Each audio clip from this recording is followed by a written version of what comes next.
그러니까 남편 입장에서는 생애 최초가 맞는데 부부기 때문에 특공을 할 수 없었던 요런 상황을 2023년 8월 29일에요. 국토교통부에서는 저출산 극복을 위한 주거 지원 방안 대책을 발표했는데요. 여기에 딱 곁다리로 이렇게 청약 기회 확대라는 내용이 들어 있어서요.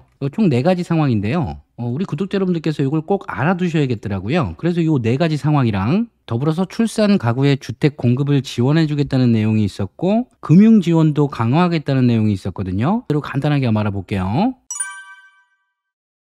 첫 번째는 부부의 개별적 신청을 허용한다는 거예요. 현행은 동일 일자에 발표되는 청약에 그러니까 당첨자 발표일 기준으로 부부가 각각 신청해서 중복 당첨될 경우 요 당첨을 둘 다 무효로 처리했거든요. 그래서 A단지와 B단지가 있으면 요 한 단지에만 청약을 할 수밖에 없었는데 요걸 이제 앞으로는 둘 다 당첨됐을 때 먼저 신청한 단지의 당첨을 인정해 주겠다. 그러니까 실질적으로는 청약 기회를 2회로 확대해 준다는 건데요. 그러니까 이렇게 A단지가 있고 B단지가 있을 때는 둘 다 청약을 하고 둘 다 당첨되면 A단지를 인정해 주는 거고, 둘 다 당첨이 안 되면 어쩔 수 없는 거고, A단지는 낙첨되고 B단지가 당첨이 되면 B단지는 또 인정해 주는 거겠죠. 요거는 공공분양이든 민간분양이든 일반 공급이든 특별 공급이든 다 적용이 될 거라 그러네요. 자, 이게 첫 번째였고요. 두 번째는 다자녀 기준이 완화된다고 해요. 자, 요거는 민간 분양의 특별 공급에 해당되는 내용인데요. 공공 분양 같은 경우에는 이미 다자녀 기준이 3자녀에서 2자녀로 이렇게 변경된다는 발표를 했었죠. 여기에 추가로 이제 민간 분양에서도 다자녀 특별 공급이 3명에서 2명으로 이렇게 바뀐다는 거예요. 근데 이게 자녀 수 가점으로 자녀가 많을수록 유리한 구조는 유지되기 때문에 의미가 없다고 생각하시는 분들도 계시겠지만, 요 지금까지 3자녀분들은 상대적으로 중소형 평수의 지원율은 좀 저조했어요. 근데 아무래도 이제부터 이게 개선이 되면 2자녀인 분들이 뭐 소형 평수에도 충분히 지원하실 수 있겠죠. 자, 그래서 이게 두 번째였고요. 세 번째는 제가 오늘 이 영상을 굳이 만드는 이유기도 한데요. 결혼 전 배우자의 주택 소유 이력을 묻지도 따지지도 않겠다, 이런 내용인데요. 이게 현행은 이래요. 청약 신청자가, 그러니까 만약에 남편이 신청을 한다 그러면 이렇게 남편과 아내가 있을 거 아니에요? 근데 이 두 분은 부부니까 일단 결혼은 했겠죠. 근데 남편은 여태까지 주택을 사본 적이 없는 사람이에요. 근데 아내는 결혼 전에 이런 분들 되게 많으시거든요. 친정엄마께서 아무 생각 없이 어디 빌라를 사놓으셨거나, 아니면 아내분의 계획에 따라서 정말로 집을 사셨거나, 어쨌든 주택을 소유했던 이력이 있었는데, 그러니까 유주택자였었는데 요걸 이제 결혼 전에 파셨어. 그래서 결혼 후에는 주택이 없는 사람이에요. 근데 이 남편이 부부기 때문에 이 아내의 결혼 전 주택 소유 이력도 이 규제에 적용이 되기 때문에 이 남편 입장에서 특공 신청을 할 수가 없었거든요. 그러니까 남편 입장에서는 생애 최초가 맞는데 부부기 때문에 생애 최초로 특공을 할 수 없었던 요런 상황을 이제부터 이렇게 개선한다는 거예요. 결혼 전 배우자의 주택 소유 이력도 안 묻고 청약 당첨 이력도 묻지 않고, 청약 시점에서 부부가 무주택 요건을 갖추고 있다면, 그러니까 청약 시점에서 부부가 무주택이라면 청약 신청자 기준으로만 보겠다. 뭐 아무튼 이제라도 이걸 개선해 준다니 참고하실 분들은 참고하시고요. 이걸 또 적극 활용하실 분들도 계실 텐데, 뭐 어떤 식이든 결과적으로 좋은 선택이시길 바라고요.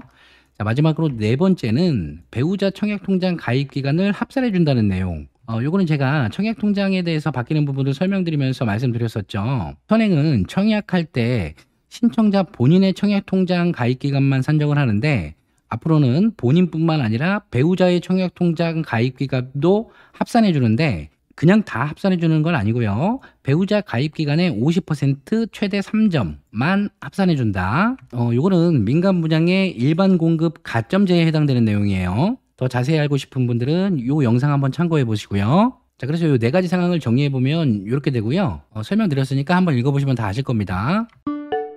앞으로 출산 장려를 위해서 출산 가구의 주택 공급과 금융 지원을 확대하겠다는 내용이 있는데, 요거는 원문을 가지고 한번 볼게요. 뭐 저출산 현황인 건 다들 아시잖아요. 요거 쭉 한번 읽어보시고요. 그래서 앞으로는 공공분양의 신생아 특별 공급을 만들 거래요. 그러니까 현행의 신혼부부 특별 공급은 요거는 혼인 가구를 중심으로 혜택을 주는 거잖아요. 근데 이거는 혼인 여부와 관계없이 아이를 출산하면 공공분양에서 특별 공급을 마련하겠다는 내용이네요. 어떤 분들이 대상이 되냐면 입주자 모집 공고일이 나오기 2년 전까지 임신을 한 사실이나 출산을 한 사실이 증명된다면 요 특별 공급 자격이 부여된다고 하고요. 요게 임신 증명인 경우에는 입주하기 전까지 출산 증명을 하셔야 된다네요. 소득 기준과 자산 기준이 있는데 도시근로자 월평균 소득 150%, 자산은 3억 7,900 이하, 그리고 연애 3만 원 수준으로 공급을 한다 그러고요. 세부 공급 계획은 다시 발표할 것 같으니까 그때 한번 확인을 해 보시고요. 요 1번은 공공분양이었죠? 자, 2번은 민간 분양이에요. 요 민간 분양에도 신생아 우선 공급을 만들겠다고 합니다. 민간 분양에 생애 최초 특별 공급이 있고 신혼부부 특별 공급이 있잖아요. 여기에서 출산을 한 가구한테는 우선 공급 물량을 배정하겠다는 건데요. 이것도 대상은 마찬가지고요. 입주자 모집 공고일 전으로 2년 이내에 임신이나 출산이 증명되셔야 되고요. 임신인 경우에는 입주 전까지 출산 증명 필요하시고요. 소득 요건은 월 평균 소득 160% 이하, 이 중에서도 또 소득이 낮은 가구는 또 우선 공급이 된다고 하고요. 물량은 연 1만 원 수준인데 이렇게 보니까 앞서서 말씀드린 요 우선 공급 물량이 생애 최초와 신혼부부 특별 공급 물량 중에서 20%를 배정한다 그러니까 짐작은 하셨겠지만 물량을 늘리는 건 아니고 어떻게 보면 요 물량에서 혜택을 주는 그런 결과가 되겠네요. 그리고 앞서서 본 거는 공공 분양과 민간 분양이었잖아요. 요번에는 공공 임대, 여기도 신생아 우선 공급을 신설한다 그래요. 공공임대 물량에도 신규로 신생아 우선 공급 물량을 배정할 것 같고요. 그리고 기존 공공임대를 재공급할 경우 있잖아요. 거기에도 출산 가구를 우선적으로 지원할 예정인 것 같아요. 소득 자산 기준은 요거 한번 확인해 보세요. 자, 그리고 이제 이 출산 가구들에 대해서 금융 지원을 강화해 주겠다는 내용이죠. 대출 혜택을 주겠다는 거예요. 일단 신생아 특례 구입 자금 대출을 도입한다 그러네요. 요걸 도입해서 저금리로 구입 자금 대출을 하실 수 있게끔 요걸 신설해 주고요. 소득 요건은 기존 대비 2배 수준으로 완화시켜 주겠다는 거죠. 미혼은 6천만 원, 신혼은 7천만 원 이하였던 거를 출산 가구의 소득 요건은 1억 3천 이하로 완화해 주는 거죠. 자, 어떤 분들에게 해당되냐? 마찬가지로 대출 신청일 기준으로 2년 내에 출산한 무주택 가구. 그러니까 여기는 임신은 안 들어가고 출산만 들어가네요. 출산한 무주택 가구인데 23년 출생아부터 적용을 한다 그러고요. 대환은 1주택 가구도 허용을 검토하되 그러니까 지금 1주택을 가고 계신 분들의 대출 있잖아요. 그 대출을 요 대출로 바꿔주는 거예요.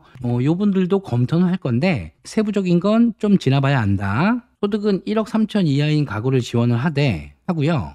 기존에는 주택 커트라인이 6억이었던 거를 9억까지 올려주고요. 대출 한도가 4억이었던 거를 5억까지 이렇게 상향을 해준다 그래요. 자세한 내용은 계속 나올 거니까 이렇게 뭐 큰 그림만 한번 그려주세요. 그리고 금리는 소득에 따라서 1.6%에서 3.3%의 특례 금리를 5년 동안 적용해 준다 그러는 거고요. 요게 특례 대출을 하신 다음에 자녀를 또 한 명 출산하시면 신생아 1명당 0.2%포인트의 금리를 추가로 인하해 준다. 뭐 이런 혜택을 제공하겠다는데 5년 연장해서 최대 15년간 뭐 이것 때문에 없던 출산 계획을 만드실 분들이 계실지는 모르겠는데 어쨌든 발표된 내용이니까 전달을 해드리는 거예요. 그리고 마찬가지로 신생아 특례 전세자금 대출도 도입을 한다고 하고요. 앞서서는 구입자금 대출이었죠. 이번에는 전세자금 대출이요. 이것도 출산하는 임차 가구의 주거 안정을 위해서 저금리로 전세자금 대출을 신설해 주는 거고요. 소득 요건도 2배 이상 완화해 주는 거고요. 신규 전세 대출은 물론이고 지금 전세 대출 받으신 분들의 대환 대출도 포함된다고 하고요. 이것도 마찬가지로 세부 사항은 또 나중에 나오겠죠. 그리고 보증금 기준도 수도권 4억에서 5억까지 올려줬고요. 대출 한도는 3억이네요. 그러니까 전세 보증금은 5억까지라는 거고 5억까지 중에서 대출은 3억까지 해준다는 얘기예요. 그러니까 이 상황이라면 내 돈은 2억이 있어야 되는 거죠. 개인적으로 이것도 좀 올려주고 이것도 좀 올려줘야 되는 것 같은데 어쨌든 이렇게 발표됐어요. 그리고 금리도 마찬가지로 소득에 따라서 1.1%에서 3.0%를 4년 적용해 주는 거고요. 이것도 자녀를 한 명씩 더 낳으시면 0.2%포인트 추가 인하를 해준다고 합니다. 그리고 요 특례 금리는 4년 연장으로 최대 12년까지 적용이 된다 그래요. 자, 지금까지 말씀드린 내용을 간단하게 정리해 놓은 게 요거 같아요. 해당되시는 분들은 잘 한번 읽어보세요. 자, 그리고 혼인 출산에 유리하게 청약 대조를 개선하는 부분도 있었는데요. 요 맞벌이 부부들의 소득 기준을 완화하는 거예요. 요걸 한번 쭉 읽어보시고요. 요 추진 일정이 중요하겠죠. 앞에서 말씀드린 요 출산 가구들의 공공분양, 민간분양, 공공임대 요 신설되는 부분들은 이렇게 각각 24년 3월, 23년 12월 이렇게 계획이 되어 있는 거고요. 요 출산 가구들의 대출 혜택은요 24년 1월 요때 계획이 되어 있는 거예요. 그리고 처음에 말씀드렸던 청약 기회 확대되는 부분 있죠. 요것도 24년 3월에 요때 계획이 되어 있는 거고요. 청약 통장 가입 기간 합산은 23년 12월에 계획되어 있네요. 자, 오늘 여기까지 할게요. 지금까지 진매달이었습니다.